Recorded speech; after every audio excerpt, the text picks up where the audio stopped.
who were seized 10 days ago has been shown on Iranian television.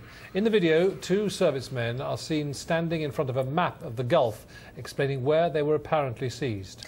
Earlier, there were violent protests outside the British Embassy in the capital, Tehran.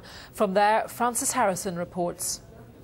And approximately about 10 o'clock in the morning, we were seized, apparently at this point here, from their maps, from the GPS they've shown us, which is inside Iranian territorial waters. Iranian television showed what it said were the commanders of the group of sailors. Captain Chris Eyre said everyone had been very well treated and given enough food. We were arrested in this location here.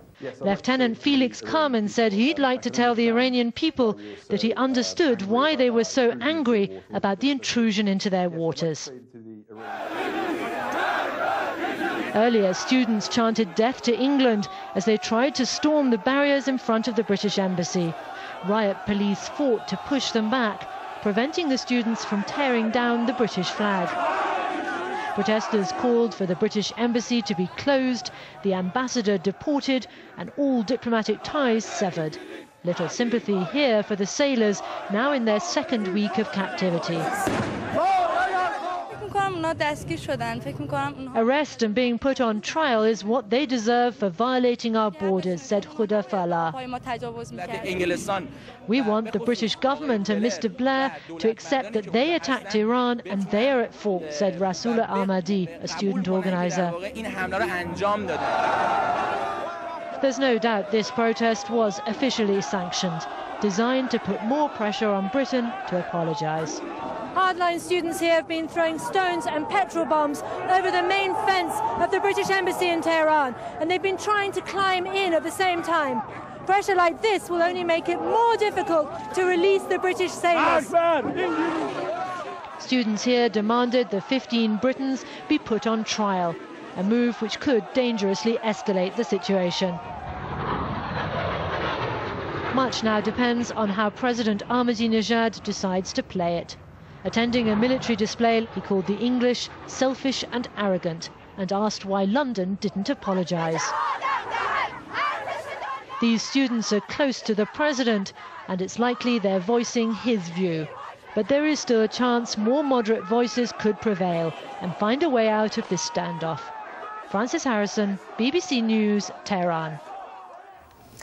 Tonight, the Foreign Office said the Iranian TV footage of the two men is unacceptable. Earlier, the Defence Secretary Des Brown confirmed that the government is in direct communication with the Iranians. Our diplomatic correspondent James Robbins reports on the latest efforts to secure the release of the British group. Within minutes of the latest pictures of the captives appearing in Iran tonight, the Foreign Office said they were completely unacceptable, given the potential to cause distress to the families. The appearance of new admissions from some of the captives, however they were obtained, will intensify Britain's efforts to secure immediate freedom for the sailors and Marines. This morning at Faye Turney's home church in Shropshire, special prayers for all 15 captives in Iran. We pray for Faye and her colleagues, also Alan Johnston, that no harm will come to them and they will be freed soon. The vicar spoke of the community's worry and concern about leading Seaman Turney and all the sailors and Marines, while the government stressed its focus on developing a dialogue with Tehran. We are anxious that this matter be resolved as quickly as possible and that it be resolved by diplomatic means, and we're bending every single effort to that. It's not my intention to go through the detail of that blow by blow, and it wouldn't be appropriate to do that. So on day 10 of this crisis, what are the prospects for progress?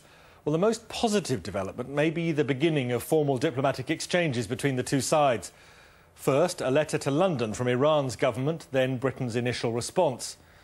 Has Iran already got some or most of what it wants, now with a series of alleged confessions?